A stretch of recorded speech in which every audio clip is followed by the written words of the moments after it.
Okay, let's unpack something truly fascinating today, something that gets right into the soil and the bones of history. Mm-hmm. We're not just looking at Viking sagas. We're doing a deep dive into the actual environmental footprint left by the Norse settlers in the North Atlantic, that pivotal era known as the landnám. Right. Think of this as an ecological detective story spread across the Faroes, Iceland, and Greenland. That's a great way to put it. We're going to explore a detailed environmental impact assessment focusing heavily on a crucial paper published back in 2005 by Doug Moore and his colleagues. Okay. And what makes these islands such a powerful sort of natural laboratory is that, for the most part, they weren't significantly settled by people practicing agriculture before the Norse arrived. Not in the long term, anyway. Oh, right. So this gives us this rare chance to study the profound impact humans had on landscapes that were relatively untouched by farming. And they didn't just hit one spot. They settled across this amazing environmental gradient. As the Norse moved westwards, from the gentler, more maritime conditions of the Faroes, through the volcanically active, more variable climate of Iceland, to the colder, truly continental and Arctic environment of Greenland, they encountered completely different ecological realities. Totally different. Different available resources, different environmental constraints, and different opportunities, too. So natural, this meant their methods and their impacts varied significantly from east to west. Absolutely. The journey itself tells a story of pushing the boundaries of their familiar Scandinavian farming practices. I mean, from establishing thriving long-term colonies in the east to facing significant environmental limitations and, well, eventual retreat from Greenland after about 400 years. So drawing from the insights in this paper, our mission today is to meticulously pull out the key findings about what these islands were genuinely like before the Norse settlement. Right, the baseline. And then trace the dramatic ways they were fundamentally transformed after the landnam began. Exactly. And we promise there are some genuinely surprising facts and significant aha moments waiting for us in this detailed assessment. Oh, definitely. But first, we need to talk about timing. Getting the timing right is absolutely essential when we're trying to reconstruct past environments and precisely determine when human activities began to alter them. Yeah, that sounds foundational. How do you pin down dates from so long ago? It's one of the foundational challenges in paleoenvironmental science, understanding sequence and synchronicity. And this paper highlights two primary dating techniques that are indispensable for piecing together this North Atlantic puzzle. You work together, really. Okay, what are they? Precisely. The first is radiocarbon dating, which I'm sure many people have heard of. It's a cornerstone in archaeology and quaternary science globally. Right, dating organic stuff. It's vital for dating organic materials, yeah. But as the source paper carefully explains, it has inherent strength and specific weaknesses that are particularly relevant to this time period and geographic region. Tell us about those weaknesses. Radiocarbon dating often sounds like the final word on age, doesn't it? It's incredibly powerful, but not without nuance. One specific challenge for the landnam period, which falls primarily within the latter centuries of the first millennium calibrated Anno Dominical AD. Cal AD. That means adjusted dates. Yeah, Hammondable AD means the dates have been adjusted using calibration curves based on known age samples, like tree rings. It accounts for variations in atmospheric carbon-14 levels over time. Got it. Anyway, the challenge is the presence of plateaus in the radiocarbon calibration curve during the landnam period. And there are similar plateaus earlier, around the 5th and 6th centuries Hammondable AD, which are relevant for potential pre-Norse activity discussions. Okay, so a plateau means what for the dating? Less precise. Exactly. It means that samples with slightly different amounts of radiocarbon can end up giving the same or very similar calibrated dates if they fall within these plateau periods. Wow. In practice, this reduces the precision or resolution of your dates. You might get a date range covering several decades or even centuries, making it difficult to pinpoint an event like settlement to a specific year or even decade. So it gives you a time window, but maybe not the sharp definition you need to link human arrival to immediate environmental change. Precisely. And traditionally, radiocarbon dating often involved dating bulk samples, like a whole chunk of peat from a sediment layer. Which could mix old and new stuff? Potentially, yeah. It could include material of different ages, further blurring the picture. The development of AMS dating, or accelerated mass spectrometry, was a significant step forward. Because it can date tiny things. Exactly. It allows you to date very small samples, even single organic entities, like a seed, an insect part, or a tiny fragment of charcoal. That sounds like it would be much more precise for specific events. It is for the specific piece of organic matter you date. But it introduces new considerations researchers are still refining. Like what? For instance, is that single seed or insect exactly the same age as the sediment layer it came from? Could it have been washed in later, reworked? Good point. Or is dating something like purified humic acid from peat more representative of the age of the layer's formation itself? The paper points out these ongoing challenges with applying AMS dating, especially in complex contexts like those affected by human activity. So radiocarbon is essential background, but its resolution limits, particularly around the landnam period calibration plateaus, mean you need other tools for sharper precision. Exactly right. Which brings us to the second, and in many ways, game-changing technique for this region, tephrochronology. That's volcanic ash, right? Yes. This is dating using layers of volcanic ash, known as tephra. Volcanic eruptions throw ash into the atmosphere, and it settles over a large area relatively quickly, creating distinct layers within peat bogs, lake sediments, or soils. Like natural, instantaneous bookmarks in time. That's a perfect analogy. Exactly. These ash layers are time-parallel marker horizons, or isochrons. Isochrons, same time. Right. If you find the same chemically distinct tephra layer in different sediment cores or archaeological sites across a wide area, you know that spot represents the same moment in time everywhere it's found. Everything beneath that layer is older, everything above is younger. Okay. And a sequence of multiple tephra layers provides a chronological ladder tracking the passage of time through a sediment sequence. And how do you figure out the actual date of that bookmark, that volcanic event? You cross-reference the tephra layers with other dated evidence. This includes historical records of known eruptions or records from ice cores in Greenland or Antarctica, where ash layers are also preserved and can be counted and dated using ice chemistry. Ah, the ice layers. Or by radiocarbon dating organic material found directly above or below the tephra layer. The paper emphasizes that this integration allows for very high-resolution, large-scale analysis. High resolution, so very precise timing. Yes, enabling researchers to correlate environmental changes and human activities across different islands or even vast areas of the North Atlantic with much greater confidence. This sounds incredibly powerful for precisely timing events like deforestation or the onset of erosion relative to settlement. It is. And for the Norse landnam, there is one tephra layer that is absolutely central to building this precise timeline, the landnam tephra. The one that researchers found aligns with the settlement period itself? I think I've heard of this. Yes, it's quite famous in these circles. This specific tephra layer is widespread, covering much of Iceland, and remarkably, it has also been identified and precisely dated in the Greenland ice cores. And the date is? Its date has been fixed with impressive accuracy for over 2 decades now to AD 871 again in 2 years, largely through its correlation with the ice core chronology. Wow, 871 AD, plus or minus just 2 years. That's incredibly specific for something that happened over 1,000 years ago. It is, and that date aligns strikingly well with the traditional written sources from Iceland, like the Icelandingba book, the Book of Icelanders, Right. which state that settlement began after AD 870. That's amazing agreement. It is. And crucially, this tephra is found within the early settlement turf houses excavated in Iceland, often incorporated into the walls. Built right into the houses. Yes.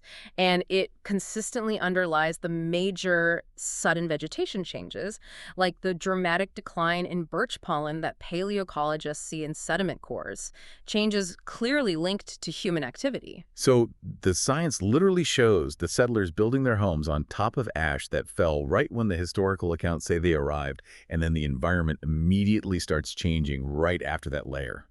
Wow. That's the direct link it provides. It offers an unparalleled, sharp chronological boundary marker. Where did this ash come from? This particular tephra was produced by what's believed to be simultaneous or near simultaneous eruptions in 2 major Icelandic volcanic systems, Veiduvötn and Torfajökull. Okay. And it's also been identified at numerous sites in the Faroes, making it a potential linchpin for resolving some of the dating ambiguities for early settlement there, particularly distinguishing between potential earlier Christian presence and the main Viking wave. Okay, so tephrochronology, anchored by this AD 871 Quiesces to landnam tephra, provides a critical, precise, chronological dimension that radiocarbon alone sometimes struggles with for this specific period. But like radiocarbon, Does tephra dating have its own limitations? Oh, absolutely. Every method does. For starters, tephra layers are only useful for dating where they were deposited and subsequently preserved. You won't find the specific marker everywhere. Right, it had to land there and stay there. Exactly. In environments with strong winds or water flow, ash layers can be eroded, redeposited, or winnowed away from their original context. Also, different volcanic eruptions can sometimes produce tephra with very similar geochemical fingerprints, making them difficult to distinguish without very detailed analysis. Tricky. And crucially, prehistoric tephra layers, those from eruptions before historical records exist, still rely on radiocarbon dating or other proxies to get a numerical age. So you're back to the limitations of those methods in some cases. Got it. And the source also mentions that tephra layers aren't just dating tools. The eruptions themselves can be environmental forces. That seems obvious, but maybe in ways I haven't thought of. Absolutely. Volcanic activity directly shapes these landscapes. Massive tephra falls can bury settlements, destroy vegetation, and make land uninhabitable, as seen in historical examples like the Urfjordjökull eruption in Iceland in 1362 or Askja in 1875. Okay, direct destruction. But there are indirect effects, too. Less dramatically in the short term, perhaps, but with devastating long-term effects. Volcanic fluoride absorbed onto ash particles can cause fluorosis in grazing animals. Fluorosis, what's that? It causes bone and tooth damage, sickness, and eventually starvation and famine. This happened after the Katla eruption in 1755, and especially the Laki fissure eruption in 1783, which had widespread environmental and social consequences, not just in Iceland, but across Europe. That's a stark reminder that the natural environment wasn't static or always benign for the settlers either. Indeed. And ecologically, these volcanic events, especially major tephra falls, act as natural shocks to the ecosystem. Like a sudden stress test. Exactly. Studying how the environment, the vegetation, the soil, and the human-managed systems responded to these shocks provides valuable insight into their inherent sensitivity and resilience. So to bring this chronology section together, the key takeaway is that by combining multiple lines of evidence, archaeology, paleoecology, historical texts, radiocarbon dating, and especially the ultra-precise AD 871 tenure 2, landnám tephra researchers have built a remarkably strong chronological framework. Yes, a very robust timeline. And this framework is absolutely essential for understanding the precise timing of the Norse arrival and the immediate environmental changes that followed. It's the foundation upon which all the other evidence is built. Yes, that robust timeline is critical for the next step. Understanding the baseline, what these islands were actually like before this precise moment of significant human arrival. Right, the pre-landnám biota. What was the state of life on these islands before anyone showed up with livestock and iron tools? The crucial characteristic, highlighted by the source, was the limited diversity of life forms. Compared to mainland Europe or even nearby islands like Britain and Ireland, the species list was relatively short for both plants and animals. Okay, not many players on the field. Why so few? It primarily comes down to the modes of origin, how life actually managed to colonize these remote glaciated islands in the first place. The biota that was present generally has boreotemperate affinities, meaning its species composition is related to northern temperate zones of Europe rather than being unique Arctic forms. And a key point for understanding later human impact, there's a striking lack of endemic species. Endemic, meaning found only there. Exactly. Species found nowhere else. Their absence is telling. Okay, so not many unique local species, and the ones there are connected to places further south or east. This implies relatively recent colonization after the ice ages, right? Exactly. And perhaps the single most important factor for predicting the impact of farming and grazing. With the significant exception of Greenland, these islands had no indigenous grazing mammals. None at all. The Faroes were entirely free of them. Iceland had the Arctic fox, a predator, and polar bears occasionally drifted in on sea ice, but no native herbivores like deer, elk, or wild cattle that would have shaped the vegetation landscape through grazing pressure over millennia. So these plant communities evolved without facing the constant selective pressure of large grazers, which would make them uniquely vulnerable to the introduction of sheep and cattle. Precisely. Greenland stands out here. It did have native populations of caribou and muskoxen, which did influence the vegetation structure through grazing and trampling. This is a critical difference between Greenland and the other islands. Okay, that's a huge difference. What's the prevailing scientific hypothesis, according to the source, for how this limited boreotemperate biota did arrive? The hypothesis favored in the source is that much of the flora and fauna colonized relatively recently, largely by ice rafting from Europe during the period of rapid warming around 11,600 years ago. Ice rafting, like hitching a ride on icebergs. Sort of, yeah. Following the final breakup of the North European ice sheet. Imagine chunks of ice, perhaps carrying soil, plants, seeds, and even small creatures like beetles or other invertebrates floating across the newly opened seas. Wow. The composition of the pre-landnám beetle fauna, for example, being boreotemperate rather than truly Arctic, strongly supports this idea of a post-glacial colonization event from Europe during a warmer climatic phase. Were there any other significant ideas about how life got there? Researchers have explored other possibilities. Some plant propagules, like seeds or spores or tiny invertebrates, could have arrived via aerial plankton carried by wind. Like dust in the wind. Kind of. Or even survived for a time in cracks within driftwood logs that washed ashore. There was also a long-standing hypothesis, revived by some researchers, suggesting that certain species might have survived the last glacial period in small ice-free pockets, or refugia, on the islands themselves. But the source seems to find that refugia hypothesis less convincing for most species. It does. The paper argues that the virtual absence of endemic species, those that would have had time to evolve unique characteristics if they had survived in isolation for tens of thousands of years in local refugia, and the generally non-Arctic nature of the pre-landnám beetle faunas, strongly challenge the idea of widespread survival in situ during the glaciation. So the evidence points away from that. It appears to point overwhelmingly towards relatively recent post-glacial immigration as the primary mode of colonization for the majority of the biota. Okay, so we have these islands with a limited, relatively recently arrived biota, lacking native large grazers, except Greenland. What does this mean for the Norse settlers when they arrive with their cows and sheep? How did this unique ecological baseline set them up for what came next? This is where the concept of the false analogy becomes absolutely central. False analogy. Yes. The source argues that the Norse settlers encountered landscapes that looked superficially similar to places they knew back home in Norway or the British Isles.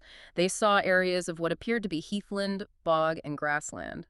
Like, oh, this looks familiar, we can farm this. Almost comforting, maybe. Precisely. They saw landscapes composed of plant types that looked like they should behave in familiar ways.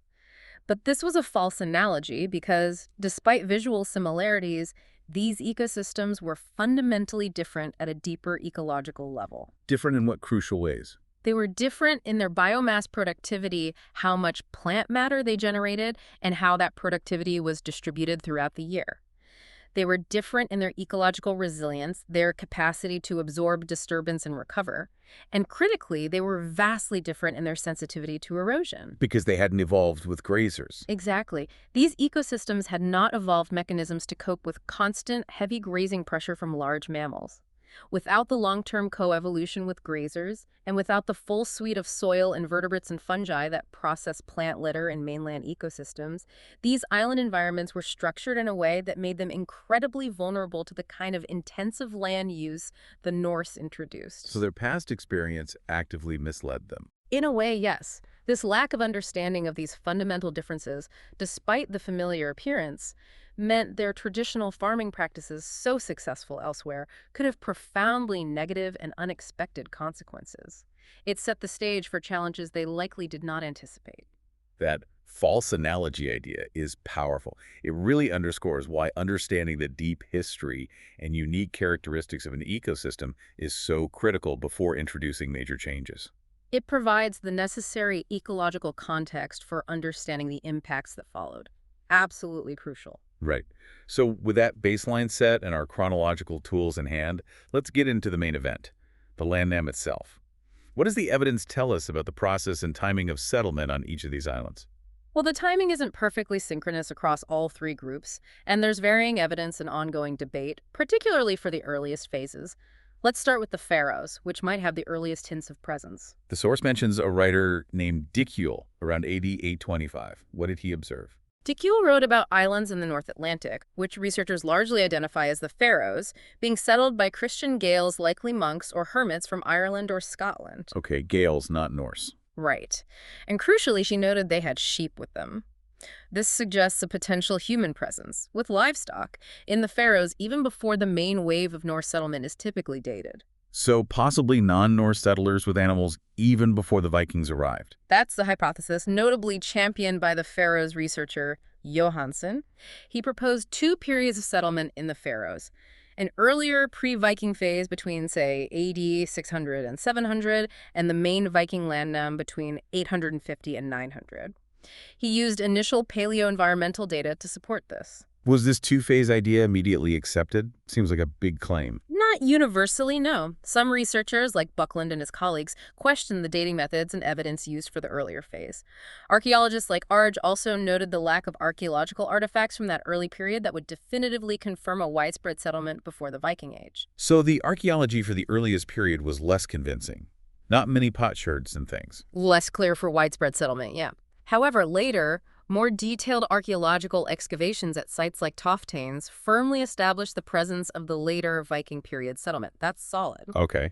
And more recently, detailed palynological studies, that's the study of fossil pollen, and analysis of macrofossils, larger plant or insect remains from sites like Turnuvak, Yevi, and Korkadalur have provided new AMS radiocarbon dates.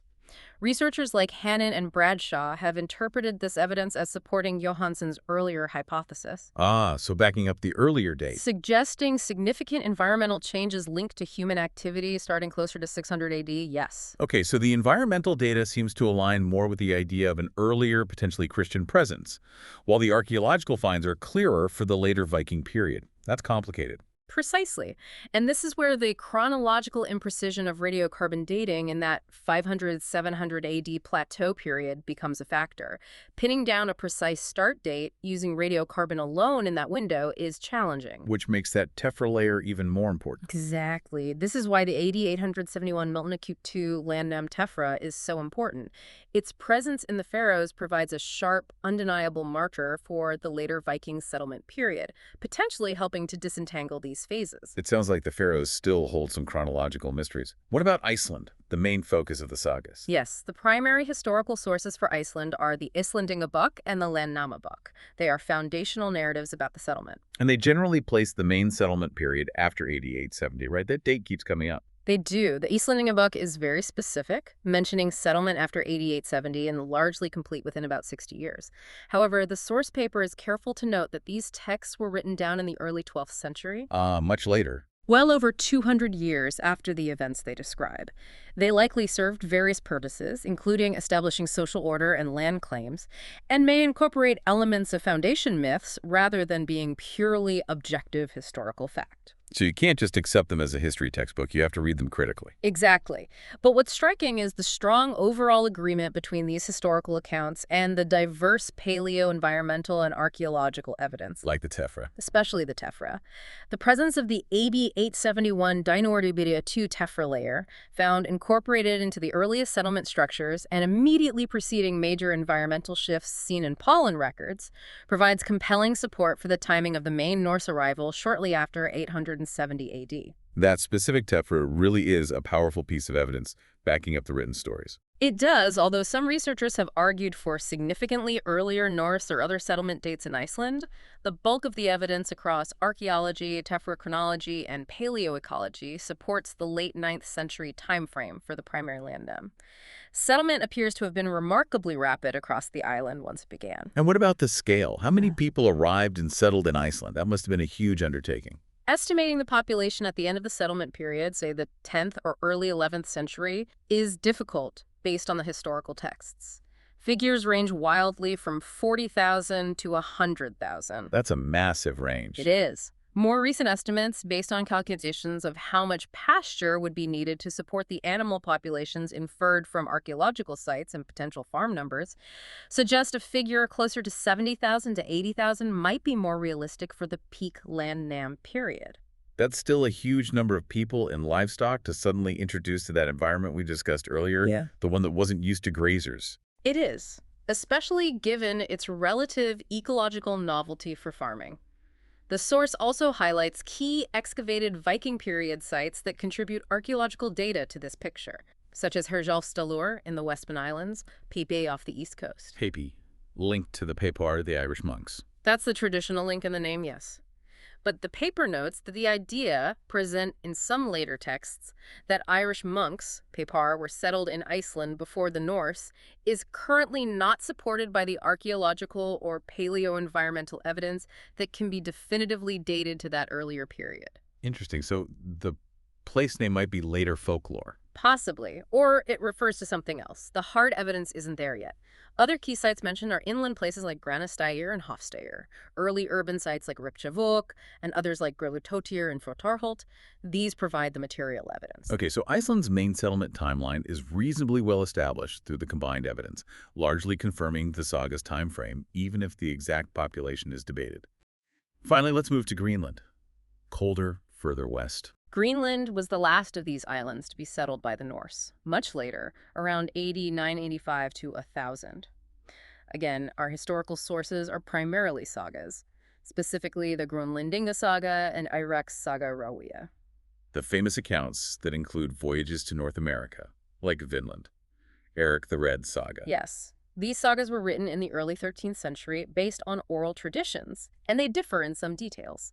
They should be treated with caution as strict historical accounts. Right, stories told centuries later. But elements have been partially corroborated by archaeology, like the brief Norse presence at Lanso Meadows in Newfoundland. Okay, so some truth in there. For Greenland itself, the sagas provide the general time frame for settlement, which is supported by archaeological findings of Norse farms dating to that period in the eastern and western settlements. And population size in Greenland?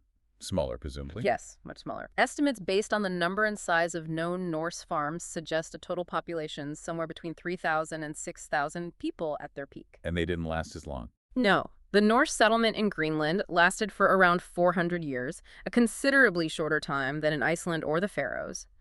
The last clear written record from the eastern settlement is a marriage and, grimly, a witch burning recorded in 1407. 1407, and then silence. Pretty much. After that, the fate of the Norse settlers becomes largely speculative based on archaeology and environmental proxies. Did the Norse encounter other peoples in Greenland? It wasn't empty, was it? No, it wasn't. The source mentions contact with the Dorset culture, a Paleo-Eskimo group who were there earlier and later, probably after 1100 AD, with the Thule culture, who are the ancestors of the modern Inuit people. How did those interactions go? The sagas mention interactions, sometimes hostile, sometimes trade. The archaeological evidence is still being interpreted, but it's a complex part of the Greenlandic Norse story. So, summarizing the landnam itself, the Faroes might have had some earlier pre-Viking presence, debated but maybe supported by some environmental data, with the main Viking settlement likely marked by that AD 871 tephra. Iceland saw its main rapid settlement by Norse after AD 870, strongly supported by multiple lines of evidence, including the crucial tephra. And Greenland was settled much later, around 985-1000 AD, a smaller and ultimately shorter-lived colony facing Arctic conditions and interacting with indigenous peoples. That's a good summary. This detailed timeline across the islands is essential context for understanding the environmental changes that followed. It lets us ask, what did they actually find when they arrived? Right. The landscapes at Landnam. This section is particularly challenging, as you mentioned, because we're trying to visualize environments that simply don't exist anymore, what those pristine or near-pristine, cool, temperate island habitats looked like before this major human intervention. It is difficult. And early written descriptions, even like Ari the Wise's description of Iceland, might be colored by later perceptions or serve narrative purposes rather than strict ecological accuracy. We have to rely heavily on the paleo evidence. Let's break it down by island. What did the Faroes likely look like when the first settlers arrived? Not the treeless islands we see today. Probably not entirely treeless. There's been considerable debate over the extent of woodland in the Faroes. Today, they are essentially treeless, except for recent plantations, with limited low shrub cover. Early palynological work by Johansen detected pollen from temperate trees but dismissed it as long-distance transport, concluding the islands were naturally treeless. But that interpretation was later challenged. Sounds like a common theme. It was. More recent, detailed palynological studies, along with the discovery of macrofossil evidence, things like actual wood fragments for downy birch, Betula pubescens, beneath early Viking sites, suggest that Johansen's initial view was too simplistic. Macrofossils, like finding bits of wood. Exactly. For instance, a thick layer of birch dated before the Viking period was found under the site at Argisbrekka. So there was some native woodland? Not dense forest maybe, but some trees. The evidence suggests that localized pockets of downy birch probably existed in sheltered valleys and coastal slopes, along with significantly thicker shrub cover of juniper, willow, and dwarf shrubs than seen today. The pollen record shows a clear decline in juniper, birch, and willow pollen coinciding with the settlement period, The smoking gun. indicating these were present and subsequently reduced by human activity, so not barren, but probably more like extensive shrubland with patches of low birch woodland. That changes the picture from a completely barren landscape. Yeah. What about Iceland? The famous description is that it was forested from mountain to sea. How accurate was that? That quote, often attributed to Ari the Wise in the Islandinga book, paints a picture of extensive forest cover. Iceland's climate, particularly the lowlands and areas up to around 400 meters elevation, is indeed suitable for subalpine birch forests. But today? Today, less than 1% of Iceland's land area is covered by birch forest. This massive disparity is key. So was Ari the Wise right? Was it densely forested everywhere when the Norse arrived? Well, there's still debate about the extent of the pre-landnám forest. While the potential for extensive birch forest existed, some researchers, notably Olaf Staudir, have presented paleo-environmental evidence suggesting that forest cover might have already begun to diminish in Iceland much earlier. Even before the Norse? Perhaps starting around 3,000 years before the settlement, potentially driven by climate change, a cooling trend. Her argument is that while the landnám caused rapid and catastrophic deforestation, it might not have been the sole initiating factor for forest decline. Okay, so possibly a landscape already under some stress from natural factors, which the Norse impacts then massively amplified. Regardless, the contrast with today is stark. Absolutely. Whether it was full mountain-to-sea forest or already somewhat diminished, the difference from the modern landscape is immense. Birch woodland was clearly a much, much bigger component. You mentioned shared traits between the pre-landnám landscapes of the Faroes and Iceland. What were those crucial commonalities again? The most ecologically significant shared trait was the virtual absence of indigenous mammalian grazers, as we discussed. Right, no big jumpers. Coupled with this, the source points to a likely deficiency in the diversity of invertebrate species responsible for processing leaf litter things, like certain beetle groups that break down dead plant material on the forest floor. So stuff just piled up. In wetter climates, peat accumulates, yes. Yeah. But in better drained areas, the lack of grazers and efficient litter processors would have led to the accumulation of very deep layers of surface organic matter, thick litter, and humus layers, potentially containing woody material that had built up undisturbed over thousands of years. That sounds like a lot of accumulated fuel and a very different soil structure than a grazed landscape would have. Another factor contributing to that false analogy. It looked like soil, but maybe acted differently. Precisely. Introducing grazers and disrupting those deep litter layers would have had consequences unfamiliar to settlers from already grazed European landscapes. It affects nutrient cycling, soil stability, everything. Now, Greenland was different, as it had native grazers, caribou, and musk oxen. Yes, the presence of caribou herds and maybe musk oxen in some areas accessible to the Norse meant the landscape wasn't ecologically naive to grazing pressure in the same way as the Faroes or Iceland. Did that make a difference to what the settlers saw? The source speculates that the caribou's grazing may have helped maintain areas of more open grassland, perhaps in the inner fjord regions. They even suggest the first Norse settlers might have been drawn to these existing grassy areas. Easier to start a farm there. Perhaps identifying them as potential pasture, maybe? Perhaps even areas previously used as hunting stations by the earlier Sarkok Eskimo people, whom the Icelandic sources refer to as skrawling, noting they were there before the Norse. So the caribou might have, unintentionally, helped prepare some areas for Norse settlement. Interesting theory. It's a possibility raised by the paper based on the evidence. However, much of the remaining areas suitable for Norse settlement in the southwestern fjords of Greenland would have been covered in dense scrub thickets of birch, willow, and alder. Not easy to clear. No. Clearing this for farming would have been a major effort, likely only easily navigable along existing caribou trails. Imagine trying to hack through dense alder thickets. Yeah, tough work.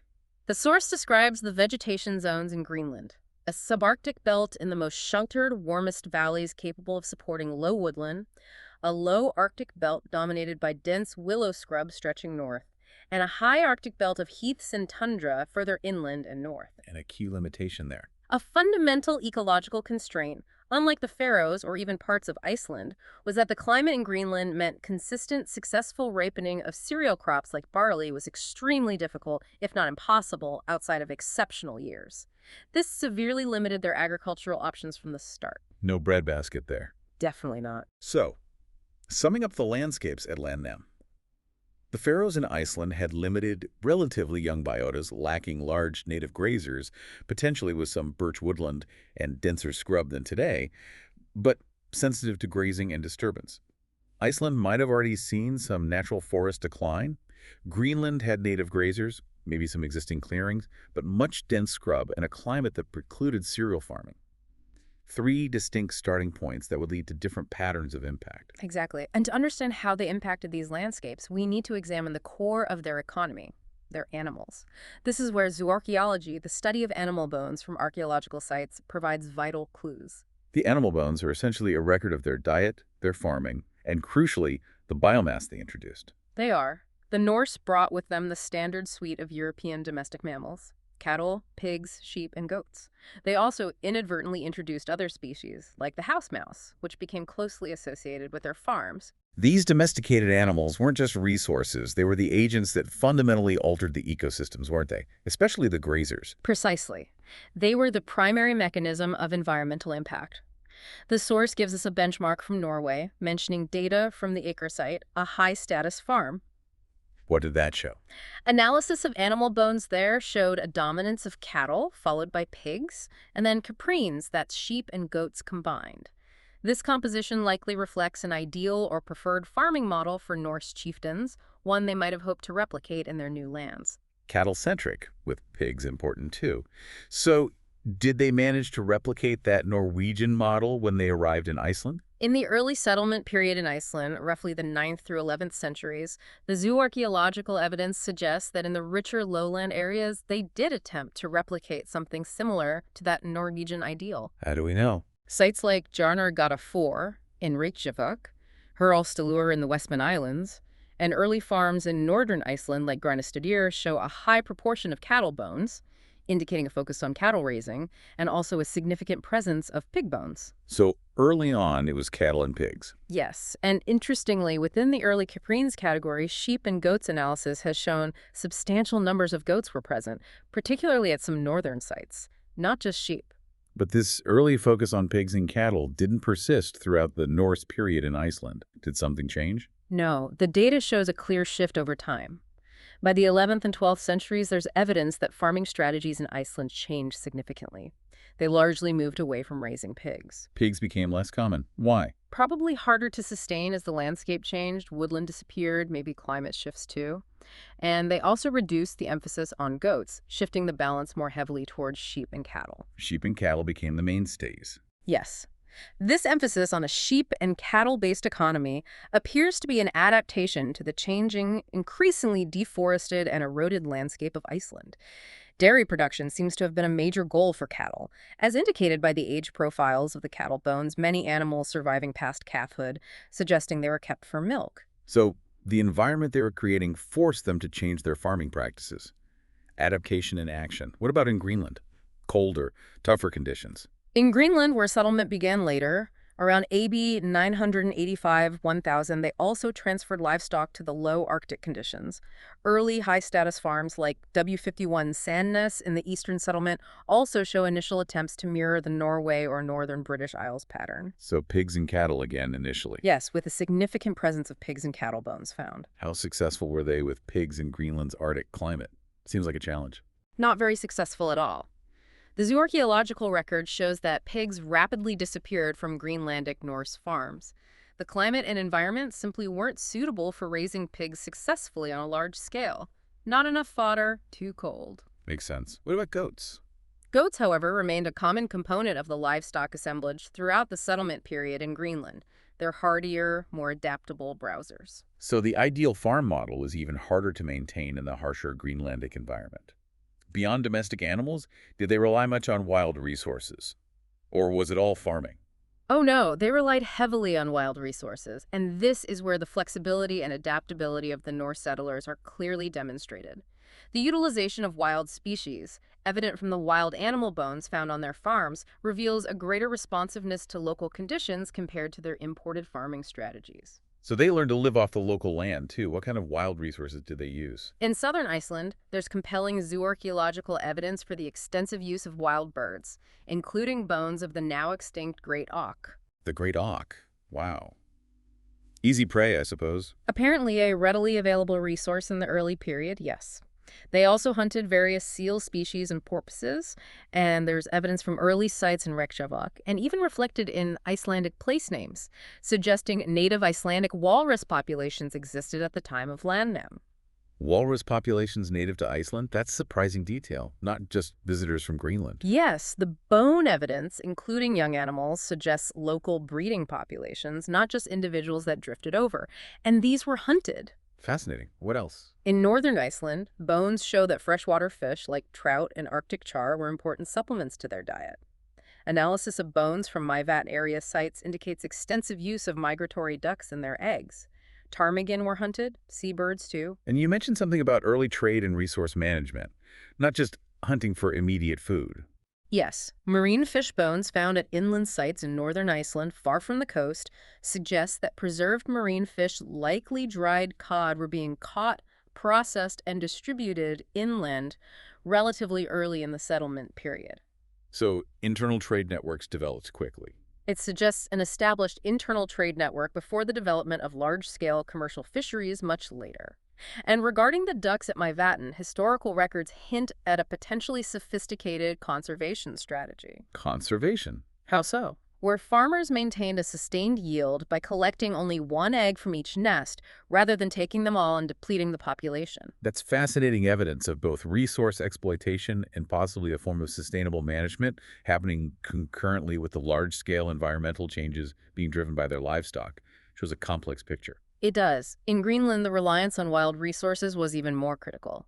Seals, both common seals and migratory harp seals and caribou, were the main wild supplements to their diet. Essential for survival there. Absolutely. Even inland farms, like Gord under Sandet, GUS, show evidence of seal hunting, suggesting communal sealing expeditions from inland sites to the coast. Over time, particularly for smaller farms in Greenland, dependence on marine resources like seals seems to have increased. So to summarize this section on economies and impacts, the domesticated animals they introduced were the primary agents of environmental change because they dramatically increased the total biomass of grazing animals on these islands, especially compared to the pre-landnám state. Yes, that's the core mechanism of impact. However, the settlers also displayed considerable flexibility in using wild resources, adapting their hunting and gathering strategies to complement their farming and suit local conditions, particularly in the harsher Greenland environment. Exactly. The domestic animals were the core economic strategy and the main drivers of landscape transformation. But wild resources were crucial for subsistence and adaptation. Which brings us directly to the heart of the matter, the environmental impacts themselves. What profound and lasting changes did the Norse landnám inflict upon these island landscapes? The changes were dramatic and widespread. The introduced domestic mammals, primarily sheep and cattle, had major impacts on the native vegetation composition and structure, on soil stability, and on the overall physical appearance of the landscapes. And not just the big stuff. No. There's also evidence for changes in the insect fauna, including the local disappearance or extirpation of some species, although, as we've touched on, disentangling human impact from natural climate shifts can be complex there. And this created new habitats while destroying old ones, like around the farms. Exactly. New human-influenced or synanthropic habitats were created around the farms, middens, and cultivated fields, supporting species that thrive in disturbed environments. Meanwhile, the native natural habitats, particularly woodlands and tall herb communities, were reduced, fragmented, or entirely destroyed. This also disrupted the native wildlife populations that depended on those habitats. Let's go back to the specifics, starting with vegetation impacts. What do the paleo-environmental records, like pollen analysis, show happening to the plants? In Iceland first. In Iceland, the palynological records show a very clear and rapid decline in birch pollen frequency and abundance, starting right after the landnám tephrochronology, AD 871 Annium II. Right after the ash fell. Yes. This signals a massive reduction in birch woodland cover. This is coupled with a corresponding increase in pollen from grasses, sedges, and weedy species, characteristic of disturbed ground and grazing, such as docks, rumex, and members of the carrot family, Apiaceae. So trees down, grass and weeds up. Unambiguous. It's unambiguous evidence of widespread woodland clearance and habitat transformation. Was this mainly for creating pasture for the animals, or did they use the wood too? Both. Clearing land for pasture was a major driver, but they also used the wood resources intensively for building timber, firewood, and making charcoal for ironworking. The source mentions findings like charcoal layers associated with birchwood at sites like Holt, directly indicating burning and woodland exploitation. And we still have that debate about whether the forests were already declining. Yes, there's still that debate about whether Iceland was fully forested or already seeing some natural decline due to climate before the Norse. Olafsdottir's work suggests the decline might have begun around 3000 BP due to climate shifts, Right. implying the landnam impacts were superimposed on an already changing landscape, drastically accelerating the loss. Human activity was the critical factor that pushed it over the edge, even if there were earlier natural changes. Okay. Was the deforestation a one-off event at settlement, or did it continue? It seems to have been an ongoing process. More recent detailed tephrochronological studies have even suggested that the most dramatic overall decline in vegetation cover in Iceland might have occurred later in the post-settlement period, perhaps around 1500 AD. Centuries later. Yes, showing that processes of degradation continued and were influenced by later climate changes, like the Little Ice Age and subsequent large tephra falls, not just the initial clearance phase. It was a complex, long-term decline. How did vegetation change in the Faroes compare? Similar pattern. In the Faroes, the vegetation changes also show a strong signal coinciding with settlement. Pollen records show a decline in the representation of juniper, birch, and willow at that time. The shrubs and trees went down there too. Yes. There's also evidence from spore analysis studying fossil fern spores showing the disappearance of certain spore types, potentially linked to trampling and disturbance by sheep. Trampling affecting ferns. Seems likely. And crucially, the tall herb flora that characterized areas before grazing, including species like meadowsweets, filipendula, and marsh marigolds, Caltha, largely disappeared from the record, probably due to the intense grazing pressure from sheep. So the sheep basically ate the flowers. Pretty much wiped out those tall herb communities. And like Iceland, did they cultivate crops? Yes, the source mentions that. The pollen record shows the appearance of cereal pollen, indicating cultivation of barley and oats and pollen from arable weeds like docks and plantains, plantego, which are typical of disturbed ground and cultivation. And the signal is clearer in the Faroes. Yes, the disturbance signal in the Faroes is particularly clear and dramatic because they are smaller islands with smaller catchments draining into the bogs and lakes where the pollen is preserved. Local changes get magnified in the record. Microscopic charcoal fragments also consistently appear in Faroes sediments after settlement, Showing fire use. strongly indicating human use of fire, as natural fires are very rare in their wet climate. So clear signs of clearing, grazing, and cultivation, fundamentally altering the plant communities in the Faroes too. What about Greenland? Was it the same story? In Greenland, the initial impact on vegetation involved the clearing of native shrubs like birch, willow, and alder, probably done through a combination of burning and manual effort, hacking away at it. To create fields and pastures? Yes. This activity created open areas and led to an expansion of grassland around the farmsteads. Weeds associated with human disturbance also appeared, including common sorrel, sheep sorrel, yarrow, knotgrass, and possibly autumn hawkbit. These are species that thrive in disturbed or grazed environments. Okay, similar initial impact. But you mentioned something about recovery. Yes, interestingly, at the very end of the Norse settlement period, there's some paleo-environmental evidence suggesting a limited recovery of some shrub taxa in certain areas as the farms were abandoned. A partial recovery. That seems different from the picture painted for Iceland and the Faroes, where the degradation seems more persistent, almost permanent. It does appear somewhat different, although the source notes that some of the paleo-environmental records from Greenland come from larger lakes with larger pollen catchments, which might average out or mask some of the highly intense, localized degradation happening right at the farms. So maybe the local impact was worse than the regional signal shows? Possibly. But based on the currently available evidence, the overall impact on vegetation and soils in Greenland seems to have been less universally devastating compared to Iceland or the Faroes. The reasons for this are still being explored. Why was it less bad? Maybe lower stocking densities, presence of native grazers already? different soil types? It's not entirely clear, especially considering the significant soil erosion caused by modern sheep farming in southern Greenland in the 20th century. Right, that complicates things.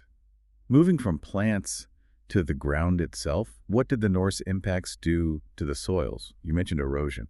This is one of the most significant findings highlighted in the source, particularly for Iceland. Pioneering work by researchers like Sigrid Thorensen decades ago established, using tephrochronology, that soil erosion accelerated massively and significantly right at the time of the Norse colonization in the late 9th century. So the timing lines up almost perfectly. Norse arrival with sheep and cattle, removal of vegetation, then boom, huge increase in soil loss. Yes. There is widespread geological and paleoenvironmental evidence across Iceland showing a dramatic shift in soil stability and sediment dynamics. Sediment accumulation rates in basins and off-site locations changed drastically, with these changes often being correlated precisely with specific tephra layers from the late 9th and early 10th centuries. How did the sediment change? Before landnám, sediment accumulation reflected natural processes like glacial erosion and primary tephra fall from volcanoes. After landnám, the dominant process for moving sediment became the reworking and erosion of existing soils, primarily driven by wind erosion after the vegetation cover was damaged or removed. Wind erosion became the main way soil was moved around the landscape, not water. Wind erosion became a huge factor, yes. The source states that landnám fundamentally changed the geomorphic processes in Iceland, transforming sediment accumulation into a process dominated by soil erosion and reworking caused by human activity. And the consequences. This led to a widespread reduction in the overall extent of soil cover and created the patchy mosaic landscape of vegetated soil remnants interspersed with large areas of bare, eroded substrate sand and gravel deserts that is characteristic of much of Iceland today. That's a truly fundamental, long-lasting change to the physical structure of the island. Devastating, really. Was the impact on soils as severe in Greenland? In southern Greenland, studies, such as those using mineral magnetic properties analyzing the magnetic minerals in sediments to infer changes in erosion at sites like Tesusak, have also shown increased soil erosion occurring during the Norse period. Okay, so erosion there too. Yes, but interestingly, this erosion signal often appears with a considerable lag after the initial vegetation disturbance is detected in the pollen record. A time lag. Why? Not entirely certain. Maybe the soils were initially more resilient or the type of disturbance was different. But as with the vegetation, the overall impact on soils in Greenland seems less severe and widespread than in Iceland. Again, this is still an area of active research. So different intensities of soil impact across the islands, with Iceland suffering the most dramatic and widespread erosion. Let's talk about the species level again. Were there introductions and extinctions beyond the main domestic mammals and the great auk? Yes. On the introduction side, in Iceland, the Norse settlers brought with them, often accidentally, numerous plant species. Weeds, basically. Hitchhikers in hay or seeds? Probably. While this increased the overall list of plant species found on the island, as we noted earlier, it came at the cost of the biomass and extent of native vegetation like birch forests and wetlands. The source notes that no native plant species appear to have gone globally extinct due to the settlement. That's good news, I suppose. But the destruction and impoverishment of many native habitats did lead to a significant decrease in the average number of plant species found within any specific area, away from the immediate species-rich farmyards or cultivated fields.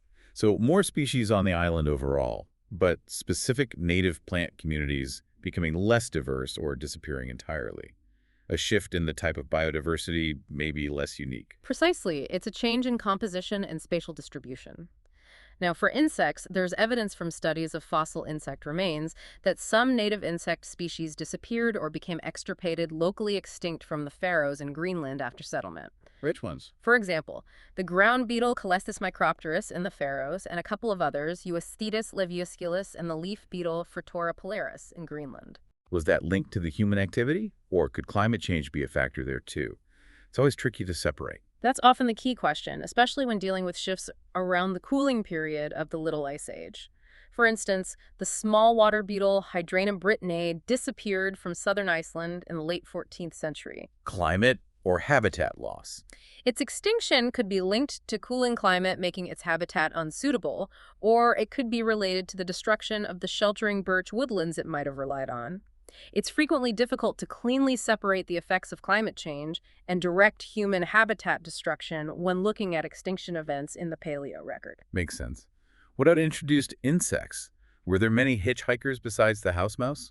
Oh, yes. Many arrived accidentally with the people, their livestock, and their goods, hay, supplies, maybe even ballast in ships. The source highlights the dung beetle Aphodius leponum as a particularly early and widespread example of an anthropochore. Anthropochore, human spread. Yeah, a species whose distribution is strongly linked to human activity.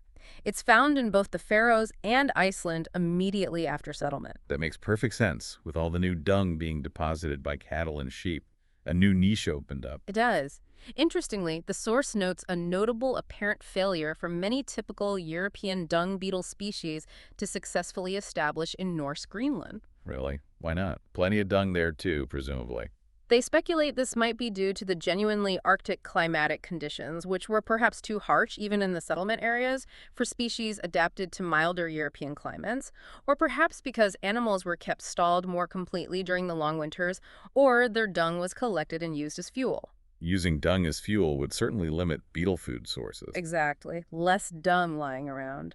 Other introduced insect faunas established successfully in and around Icelandic farms. Studies of floor layers and turf houses, like at Holt, reveal communities of beetles and other invertebrates adapted to processing stored hay, animal bedding, and fungi, what's sometimes called a fodder fauna. Living in the hay stores. Yes, species became characteristic of the human-modified farm environment. The source notes that this kind of fodder fauna seems to be largely absent from the one early Faroes farm site studied, Toftones, which might suggest differences in how fodder was stored or managed there compared to Iceland, maybe less indoor storage. Interesting difference. And in Greenland, some of these introduced human-associated insects actually went extinct locally when the Norse farms were abandoned. Yes, that's a striking finding. Certain synanthropic species, those living closely with humans like the carrion-feeding fly Helium serrata. The Viking housefly. That's the one. Its remains are so common in Norse house floor deposits. That fly and another fly species, Telemarina flavipes, which also lived in the organic-rich house floors, appear to have gone locally extinct in Greenland as the Norse farms were abandoned, cooled, and eventually returned to a more natural state. Their fate was directly tied to the human presence. That really drives home the idea that the human settlements weren't just places people lived, but completely novel ecosystems that supported unique life forms. And when the settlements disappeared, those ecosystems and the species within them also disappeared. It's a powerful illustration of how human activity reshapes the biological landscape. To synthesize this section on impacts, the source concludes that while native species extinctions occurred, particularly among certain insect groups, the overall number of species on these islands likely increased due to the many human introductions. So biodiversity technically went up. The total species list got longer, yes, due to both intentional introductions like livestock and crops and accidental ones like weeds and insects. However, this increase in total species came at the expense of the integrity and biodiversity within the original native habitat. A net loss for native ecosystems. Exactly. The present landscapes, especially in the Faroes and Iceland, are seen as fundamentally shaped by the massive long-term impact of the introduced herbivores. The paper even coins a specific term for this transformation, the ovogenic landscape. Ovogenic landscape. From ovis, the Latin for sheep, a landscape created by sheep. That's quite a term. Precisely. It's a term used to describe these essentially artificial landscapes that have been profoundly altered, often degraded and eroded, as a direct consequence of human land use mediated heavily by grazing animals, particularly sheep. It captures the fundamental shift. Yes, from a relatively ungrazed or naturally grazed ecosystem to one dominated and shaped by introduced domestic herbivores. Ovogenic landscape. Yeah. That's a really memorable and impactful way to describe the scale of the transformation. It wasn't just using the landscape differently. They fundamentally recreated it through the agency of their animals. It encapsulates the core finding about the nature of the impact in places like Iceland and the Faroes. It's a landscape born of sheep in many ways. Okay, so let's pull back and look at the main conclusions the paper draws from all this evidence. What are the big picture takeaways? So, looking back at this deep dive into the Dugmore paper and the story it tells about the Norse landnám, what are the key overarching conclusions that the authors draw from synthesizing all this diverse evidence? Yeah, what's the final summary? The paper emphasizes several critical points. Firstly, the initial state of the islands that limited pre-landnám biota diversity and the lack of large native grazers outside of Greenland made these ecosystems inherently sensitive and vulnerable to the impacts of new intensive land use. They were set up to be fragile, in a way. You could say that. Secondly, the introduction of their European grazing mammals was indeed the single most significant ecological impact. It fundamentally altered vegetation, soil, and landscape structure, Leading to leading to the creation of those new, often severely eroded landscapes, especially evident in the Faroes and Iceland. those ovogenic landscapes you described. Yes. Thirdly, these human impacts caused profound habitat changes. Previously rare or absent habitats like grasslands and synanthropic environments around farms became common, while many natural habitats, particularly woodlands and tall herb communities, were destroyed or greatly reduced. And the impact on species diversity. Mixed. Right. While the overall total number of species on the islands likely increased due to the introductions of plants, insects, and animals, biodiversity suffered within specific native habitats. The average number of native species found in many areas, away from the direct farm environment, decreased significantly. Less variety in the wild places. And the tools used to figure all this out are just as important as the findings themselves. The dating methods. Absolutely. They stress that building effective high-resolution chronologies by carefully combining archaeological evidence, paleoecological data like pollen, spores, macrofossils, insects, historical accounts, radiocarbon dating, and especially tephrochronology, that AD 871-982 landnám tephra being particularly crucial, was fundamental to accurately timing these events and understanding the sequence of changes. That integration is key. It provides the necessary framework. Without it, it's just a collection of facts. They also point to directions for future research, based on the gaps or questions that remain. Right. It's never the final word. No, science always builds. They highlight the need for continued work, requiring both new data collection and modified approaches. This includes better integration of existing data sets. Like mixing pollen and bones. Exactly. Combining pollen analysis directly with zooarchaeological findings at sites like those in the Maivatten area to get a more complete picture of coupled human-environment change. And critically, gathering entirely new, well-dated archaeological and paleo-environmental data from areas that have been less studied. Like parts of the Faroes or Greenland. Yes, like the Faroes and parts of eastern Greenland, to enable more robust comparisons across the entire environmental gradient from east to west. So even with this comprehensive paper, there are still areas where more research is needed to fill in the picture. Definitely. They underscored that understanding requires integrating all these diverse lines of evidence information about human land management practices from archaeology and history, climate information from ice cores, lake sediments and glacier histories, and landscape change data from geomorphology and paleoecology. All connected. All tied together by that strong chronological control from tephra and radiocarbon. Putting all those pieces together is the key. Makes sense. Yes. And finally, they conclude that understanding the geographical patterns of change across these different island environments and how they evolved over time is crucial for gaining insights into environmental sensitivity, the dynamics of human adaptation, and the long-term sustainability or lack thereof of their land use practices. Learning from the past. By doing this integrated multidisciplinary research, we can learn a great deal about the consequences of large-scale human settlement on what they call natural capital, the environmental resources and processes that underpin ecosystems. Okay, so we've taken this deep dive into the environmental impact of the Norse landnám, meticulously tracing how the introduction of their European way of life centered around grazing animals fundamentally altered these sensitive island ecosystems. We've seen widespread vegetation loss, soil erosion, and the creation of these dramatic ovogenic landscapes, particularly in Iceland and the Faroes. Huge transformation. It really was. And if we connect this historical perspective on rapid, large-scale landscape transformation in unique, sensitive island environments to the present day, this raises an important question for you, the listener, to consider. What can this 1,000-year-old story about human decisions, introduced species, and their long-term environmental consequences in new, vulnerable ecosystems teach us about similar processes happening in different environments around the world today? A lot to think about, based on the intricate story hidden in the soil, the bones, and the volcanic ash of the North Atlantic.